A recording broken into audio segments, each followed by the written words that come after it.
Niki yang pertama betul dalail mboten. Kita akan ijazah dalail dulu. Lalu sebelumnya mau saya terangkan masalah dalail. Betulnya dalail niki bukan barang baru bagi Pondok Lirboyo, bahkan bagi santri Lirboyo, tapi kitab dalail ini sudah menjadi wiritan utama di Pondok Pesantren Lirboyo, yaitu wiritan yang dilakukan oleh sejak Mbah Kiai Abdul Karim, Mbah Manat, Mbah Mahrus, Mbah Marzuki, itu semuanya sehari-hari tidak lepas dari wiritan kitab dalail. Seolah-olah andalan wiritan yang baku di Pondok Lirboyo itu sejak zaman dahulu ini adalah kitab Dalailul Khairat, dan itu sudah banyak dari dzurriyyah yang ikut mengamalkan, dari ijazah orang-orang tua termasuk Mbak Abdul Karim dan seterusnya. Memang faedah dalail niku luar biasa, faedah khasiat kitab Dalailul Khairat. Banyak dari teman-teman alumni, para kiai, para pengasuh pondok pesantren ini yang sudah kental mewiridkan kitab Dalailul Khairat ini tidak ragu-ragu dan tahu rasanya, manfaatnya, khasiatnya kitab Dalailul Khairat. Maka di sini saya ikut menganjurkan kepada para santri-santri meneruskan Abdul Karim, Mbah Kiai Marzuki, Mbah Kiai Mahrus untuk para alumni.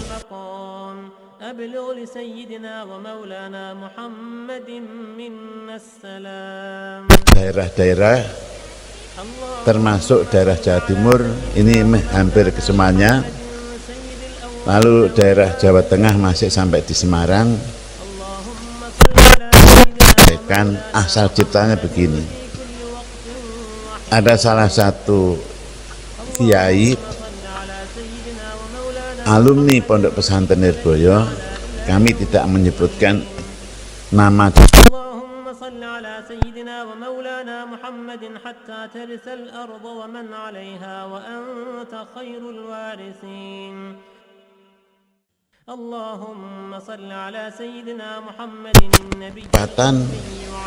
tidak ketemu, cari saya tidak ketemu. Nah, maksudnya apa saya nggak ngerti pada waktu itu. Nah, ketika dalam bulan Ramadan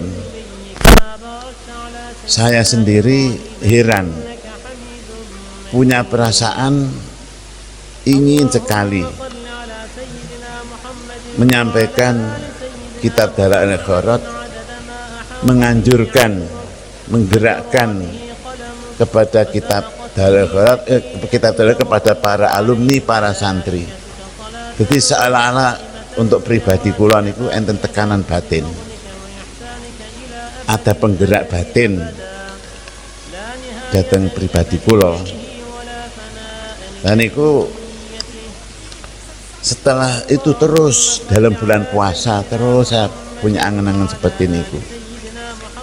Nggih mboten kula sampai napa kula ngimpi ketemu utawa mboten, pokoke enten gerak ngoten niku, tekanan ngoten niku.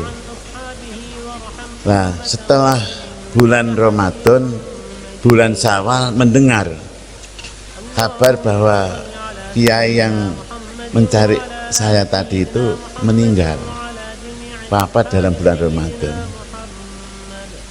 Nah, tiba-tiba gini ku, keyakinan saya ada hubungannya dengan kita mikir-mikir kitab Dalailul Khairat. Beliau niku ternyata badhe panggih kula niku kados-kados badhe menyampaikan wong piyambak niku beliau itu adalah pekerjaan sehari-hari ialah wiritannya kitab Dalailul Khairat yang diijazahkan dari Lirboyo. Sebab memang itu kiai alumni dan termasuk kiai terkenal. Waktu beliau ini masih di Lirboyo, ingat saya memang kiai itu menjadi kesayangannya Mbah Marus, kesayangannya orang tua saya juga. Di kiai itu tadi sering datang ke rumahnya, terutama Mbah Marus, dan orang tua saya juga pernah datang ke rumahnya Pak Kiai itu tadi. Pokoknya Masya Allah, sejarah dari Pak Kiai tadi itu oleh hormat kepada guru termasuk Mbah Marus dan Kiai Marzuki, ini luar biasa. Sampai pernah suatu saat terjadi masalah gundulan takziran. Ini takziran itu sudah berlaku sejak zaman orang tua saya. Dulu juga sampai sekarang, kalau ada santri nonton film, kalau dulu bukan film, sorot. Nek santri ndelok sorot, ketahuan keamanan langsung ditakzir. Kalau yang tidak konangan lari, sebagian santri nonton film konangan keamanan lari. Tapi kalau si santri yang satu tadi itu tidak, dia menonton sorot, justru malah tidak konangan keamanan. Terus akhirnya dia tidak termasuk yang ditakzir. Dia takutnya tidak karuan, prihatin si santri itu dah. Malah dia tidak menghindar, lapor sendiri kepada orang tua. Yai, saya minta maaf, saya minta ditakzir. Dia justru malah minta ditakzir, si santri itu tadi. Orang kok malah lari dah. Dia merasa salah, minta ditakzir oleh Mbah Yai itu tadi. Ini Pak alumni tadi itu, yang akhirnya ya otomatis si orang tua terharu dengan santri itu, langsung sayang kepada santri itu, sampai hubungan sampai pulang menjadi ulama si santri itu tadi itu. Inikah keikhlasan si santri itu menjadi santri. Nah, setelah di rumah si Pak Kiai alumni tadi itu juga tidak lepas apa yang diamalkan oleh Mbah Kiai Abdul Karim, oleh Mbah Marzuki, oleh Mbah Harus, tidak ditinggalkan, yaitu mengamalkan kitab Dalailul Khairat terus begitu. Nah, rupa-rupanya dia datang ke Lirboyo, ketemu saya, ingin ketemu dengan saya, ingin menyampaikan ada pesan supaya Dalail ini disebarkan. Ada pesan supaya Dalail ini disebarkan. Maka saya juga begitu bulan Syawal, saya juga ada tekanan ingin takziah kepada si Pak Kiai tadi itu. Saya langsung takziah ke daerahnya. Nah, di sana saya diberi keterangan itu maksudnya. Jadi datang ke Lirboyo maksudnya ada itu. Jadi itulah cerita-cerita pertama kenapa saya menganjurkan supaya Dalail ini diteruskan oleh para santri-santri Lirboyo, termasuk para alumni. Dan bertepatan ini adalah santri terakhir dari Madrasah Aliyah. Ini juga tepat sekali saya anjurkan ikut meneruskan wiritan kitab Dalailul Khairat. Bagaimana? Siap nggih?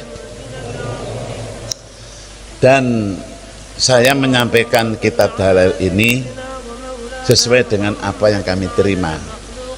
Dulu saya ijazah, mendapat ijazah Dalail ya apa adanya. Artinya mboten enten tambahane, tidak ada harus puasa. Kadang-kadang ada satu daerah kalau wiritan Dalail puasa dulu 3 tahun. Tapi karena saya itu selama ijazah dari beberapa ulama ini apa adanya kitab ini, tidak ada tambahannya. Yang saya sampaikan ya justru apa adanya itu. Apa minta yang ada puasanya? Ya monggo kalau zaman mau 3 tahun ya. Tapi selama saya menerima ijazah, kitab dalil tidak ada puasanya. Pertama saya ijazah insya Allah Mbah Yai Abdul Karim, Mbah Yai Marzuki, Mbah Yai Marus, Mbah Yai Wahab Kasbullah Jombang, dan Mbah Yai Dalhar Watu Jongol. Saya menerima ijazah dari itu. Semua saya menerima ijazah dari beliau, tidak ada endel-endelnya. Ini harus puasa, harus begini, tidak ada. Yes, apa adanya kitab yang tertulis di sini. Tapi kita ya nggak tidak dari sebagian kiai yang lain itu juga tidak sama. Jadi kita juga harus menghormati itu. Andai kata saya itu ijazahnya dulu pakai puasa ya saya sampaikan zaman puasa. Tapi karena tidak, ya apa adanya yang saya terima waktu dulu. Dan manfaatnya besar sekali. Kita melihat dari mu'alifnya hadal kitab, Syekh Budal Farad adalah seorang wali besar. Syekh Jazuli ini orang ageng. Dia dari Maghribi, dari Maroko. Kula sampun atos ziarah datang pesaranipun Syekh niku Syekh Jazuli, Shaqibud Dalail. Sepindah kula datang mriku nglancar. Nggih, tapi sambil dumateng niku makomipun Syekh Dalail Khairat sing gadah, termasuk kula ziarah dumateng makomipun Syekh Ibnu Iyad. Syekh Ibnu Iyad iku sing nika, tapi kula mboten maring ijazah sini niku. Kula natos nerima ijazah telur ya. Saking Kiai Khudori, saking Ibnu Iyad liwat ru'yah. Kiai Khudori Al-Maghfurah saking Madiun. Liwat ru'yah dipun paringi ijazah niku. Tapi keranten kula mboten beto tulisane mboten saged maringi.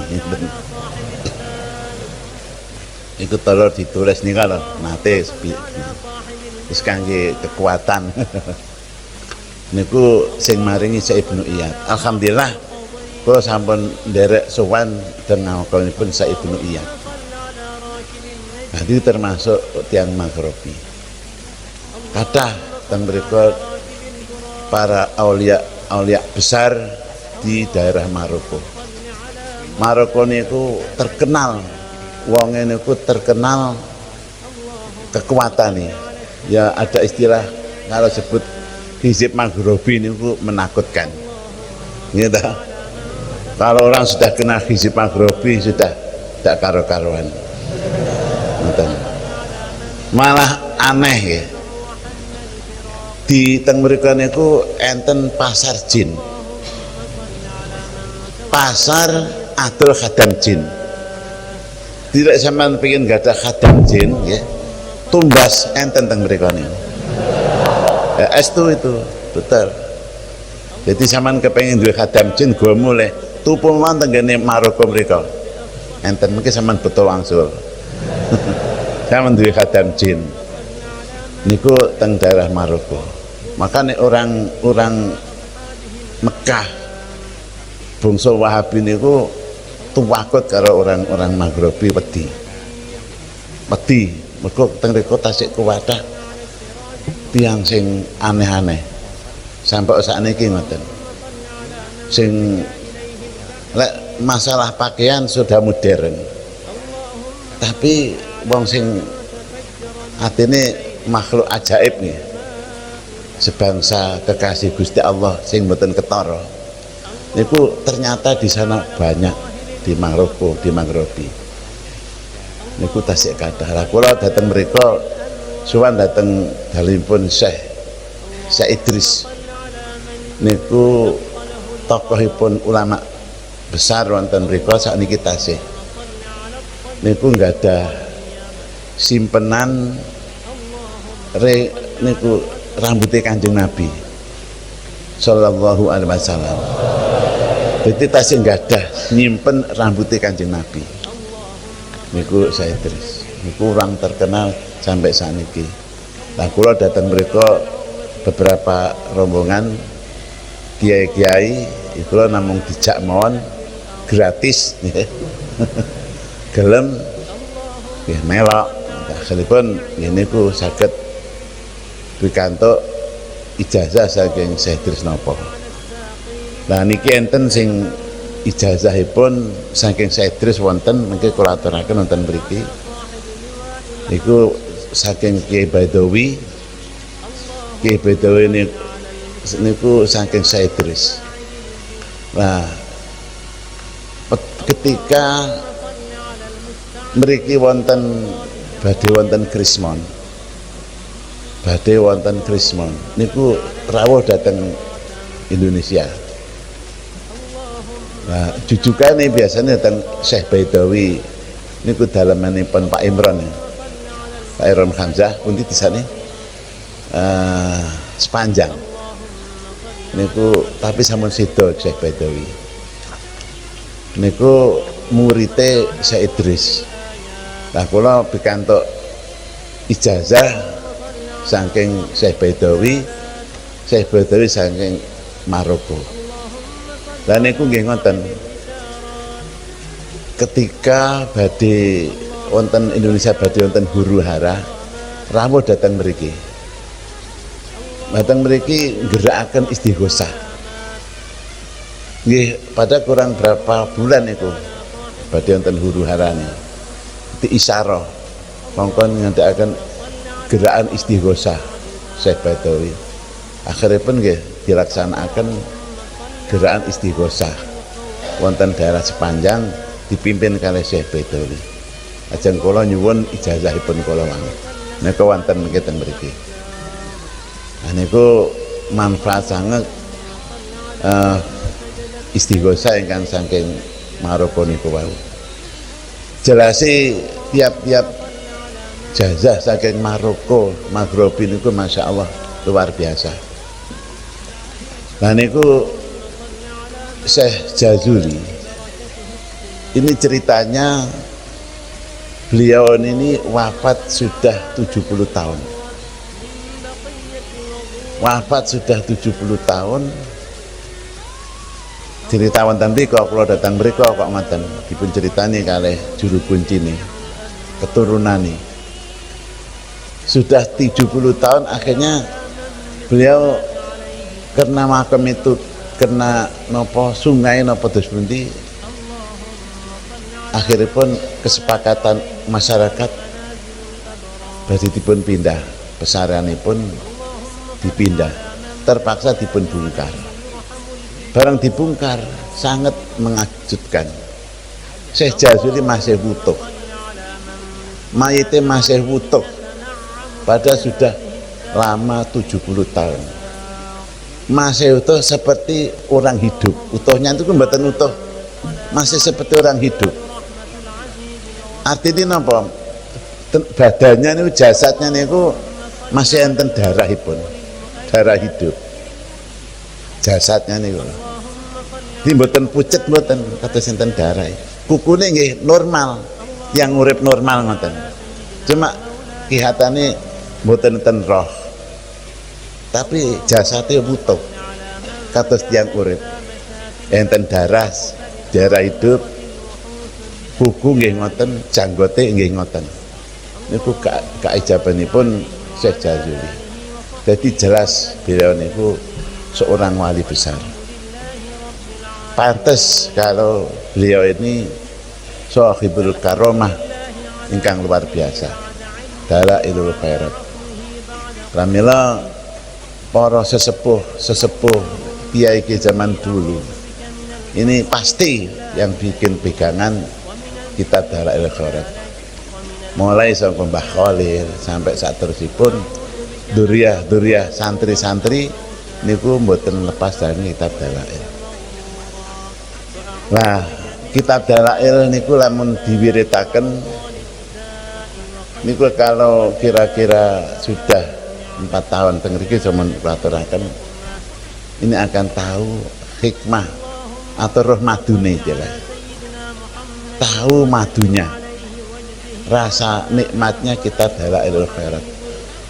Seolah-olah kalau kita sudah kental dengan kitab Dalailul Khairat ini tidak bisa meninggalkan, satu kali saja tidak bisa, seperti kehilangan apa begitulah kalau tidak baca kitab Dalailul Khairat tiap harinya, itu lupa segala-galanya, seperti kehilangan barang yang berharga ini. Tapi kalau masih awal, masih seperti sekarang ini, mulai kadang-kadang cok aji rasa-rasa.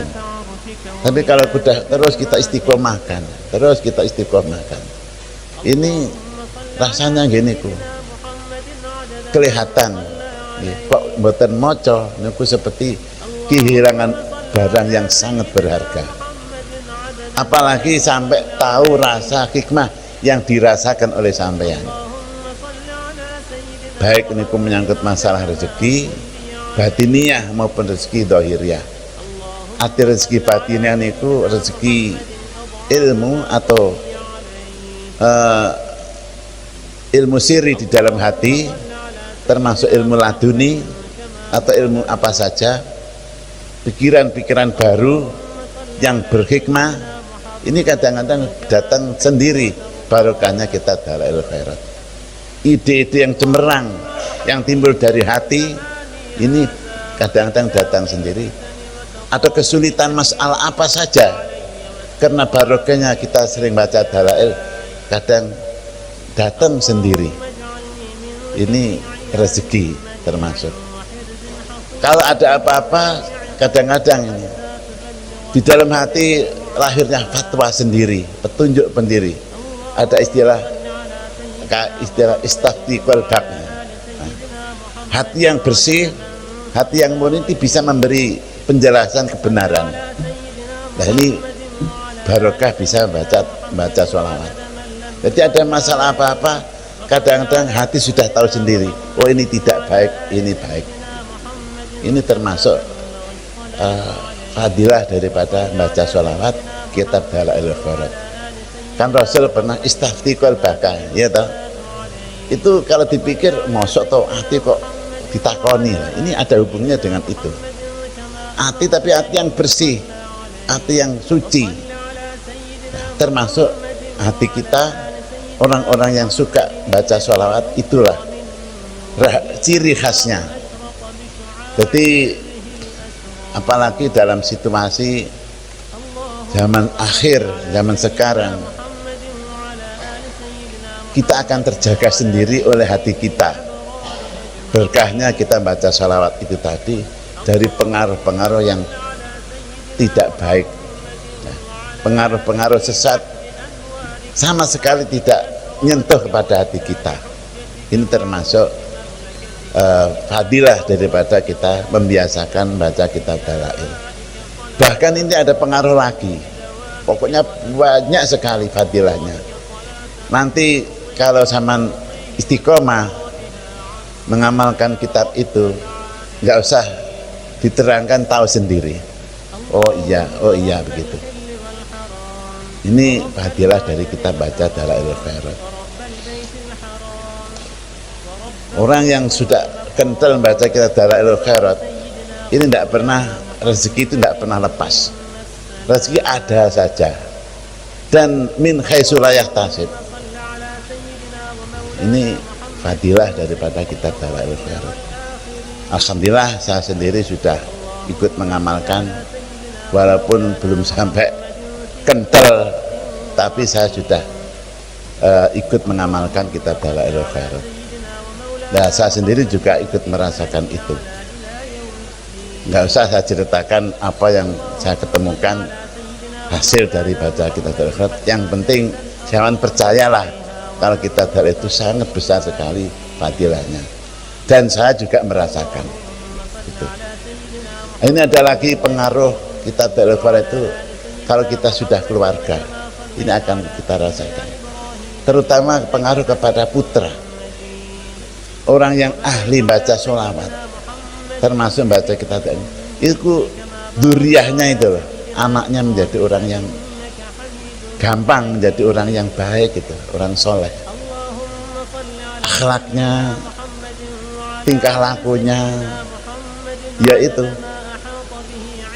orang yang suka baca kitab dalail begitu itu. Kecerdasannya itu lain begitu. Ini orang yang suka baca kitab Dalailul Khairat. Pokoknya banyak sekali lah fadilahnya. Nah ini kalau orang tua saya tidak sampaikan kepada para santri, tapi kepada keluarga. Itu baca dalail itu sebelum baca dalail ya, ini baca surat Yasin dulu. Sebelum baca dalail, baca surat Yasin dulu. Terus setelah surat Yasin, baca surat Tabarok. Surat Waqiah. Surat Waqiah. Setelah surat Waqiah, baca surat Tabarok. Itu dari orang tua begitu. Tapi yang jelas Mbah Yai Abdul Karim itu di mejanya jejer baca Quran dan kitab dalail. Ini wiritannya. Ini bagi yang tidak hafal Quran atau bagi orang yang tidak wirid baca Al-Quran. Kadang-kadang kita itu punya wiritan, apa wiritannya baca Al-Quran. Tiap 1 bulan khatam sekali Pak nih. Atau tiap berapa bulan khatam sekali. Dan ini diiringi dengan baca dalail.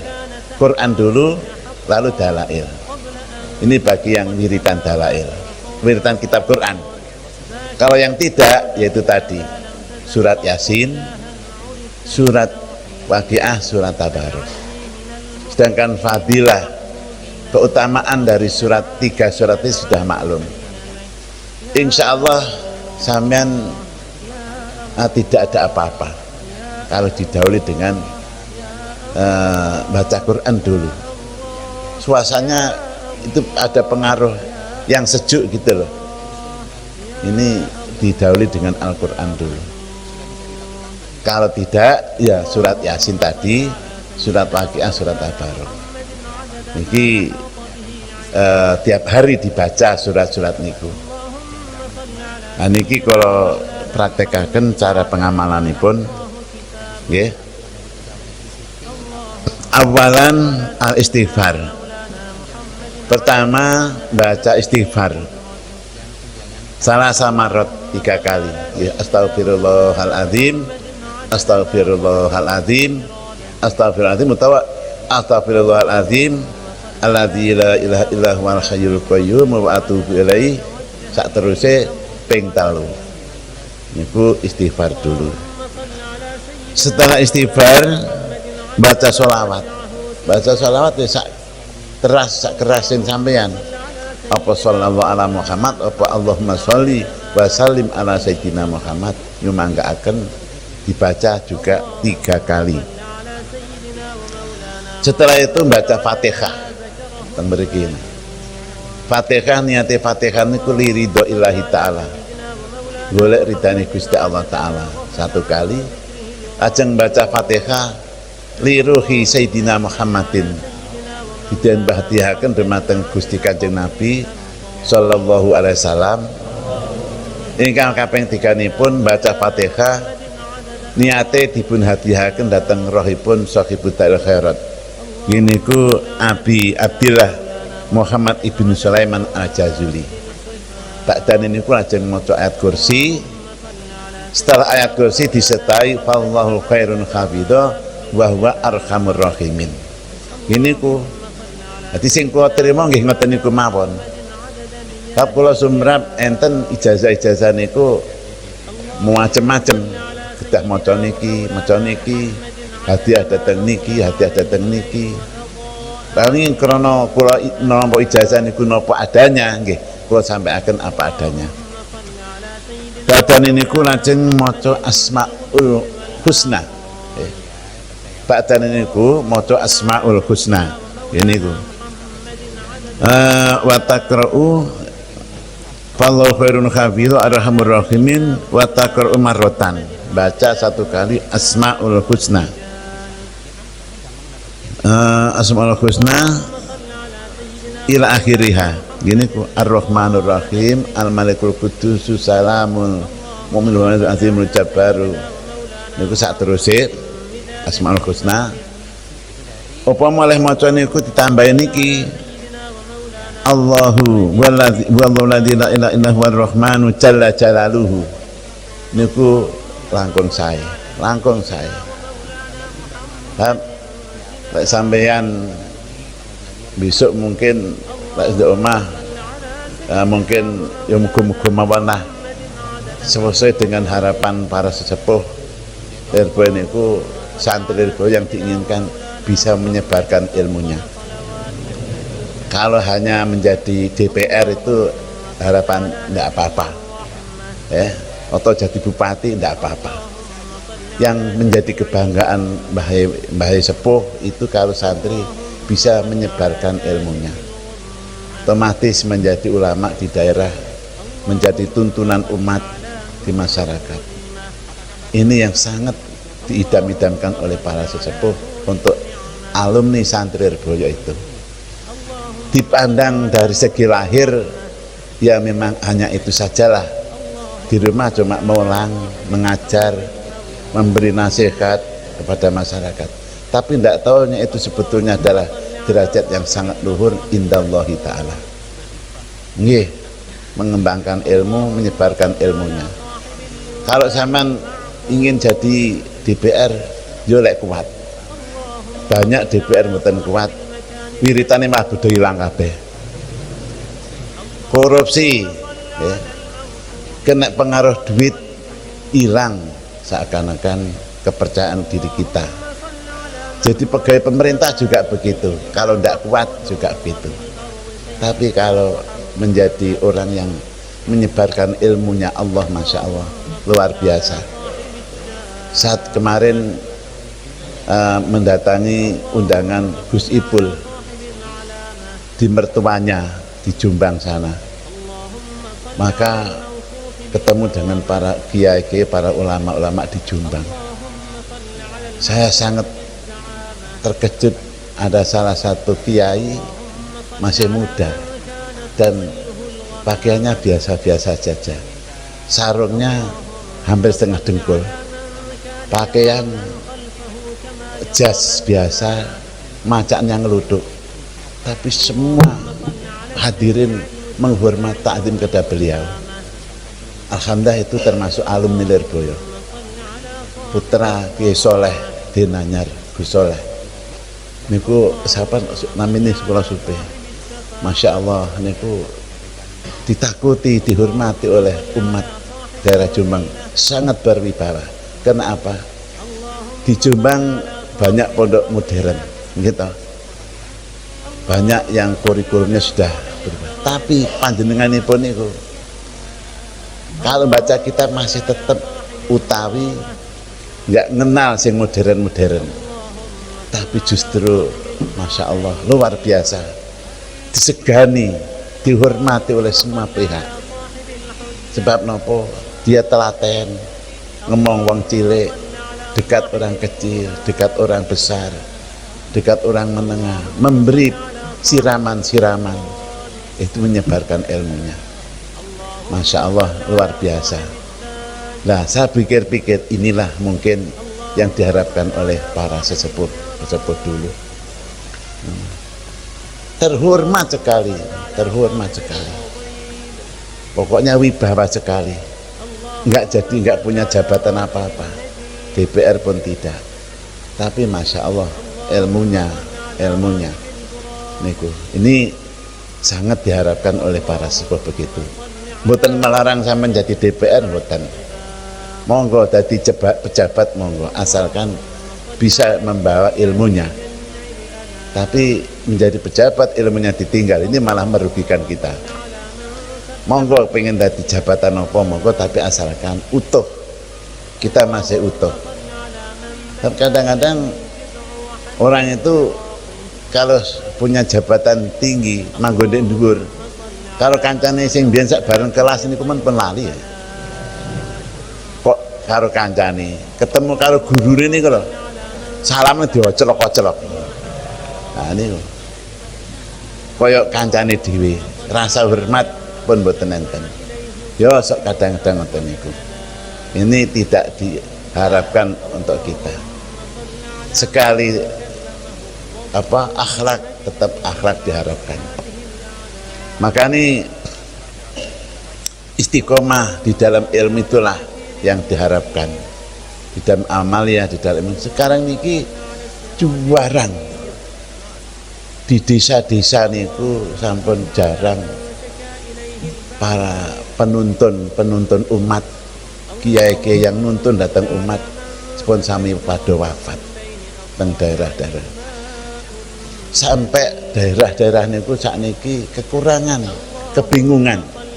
Siapa yang menuntun saya? Siapa yang menuntun saya? Padahal masjid itu dibangun begitu megahnya, sehingga setelah ditinggal oleh Pak Kiainya, masjid kosong, tidak ada penerusnya. Dan anaknya sudah tidak sama dengan orang tuanya. Akhirnya komplanglah desa di situ. Ini banyak terjadi. Nah, inilah tanggung jawab kita para santri-santri meneruskan itu. Ini jangan diremehkan. Ini akan membawa kebahagiaan sampean di dunia dan akhirat. Sama yakin saya begitu. Maka ini sifat kesantrian, didikan santri ini masya Allah sulit dibayangkan, digambarkan. Baikipun ya, sayananipun. Nah niki kalau terusaken malih. Lajeng saderengipun niku maca surat napa? Surat Yasin, surat Tabarok dan surat Yasin, surat Waqiah dan surat Tabarok. Nah, sadurunge baca niki nggih. Niku istighfar maca Asmaul Husna sampai rampung. Setelah selesai Asmaul Husna nganti al-baqir marisus rasul sakulati lam yalid walam yulad walam yakul lahu kufuwan ahad. Laisa kamitslihi syai'un kami fil ardi wa samil alim. Sak teruse menawi niku sampun selesai, lajeng baca Asmaun Nabi ya. Asmaun Nabi. Kalau terangkan sekedip masalah Asmaul Husna. Asmaul Husna niku kathah sangat fadilahipun. Sampai ada satu kitab hanya khusus menerangkan Asmaul Husna, termasuk fadilah-fadilahipun. Asmaullah, Asmaul Husna. Kalau sampean kepengin disegani dan ingin punya santri mong-mongan, perbanyaklah baca Asmaul Husna tiap hari, tapi ditambahi lafaz ta'ala ya. Allahu ta'ala, tak terus ta'ala ngoten niku kalau semrap di dalam kitab nerangkan supaya sebagai pengasuh santri ini ben manut, ben taat, ben tambah akeh murid-muridnya.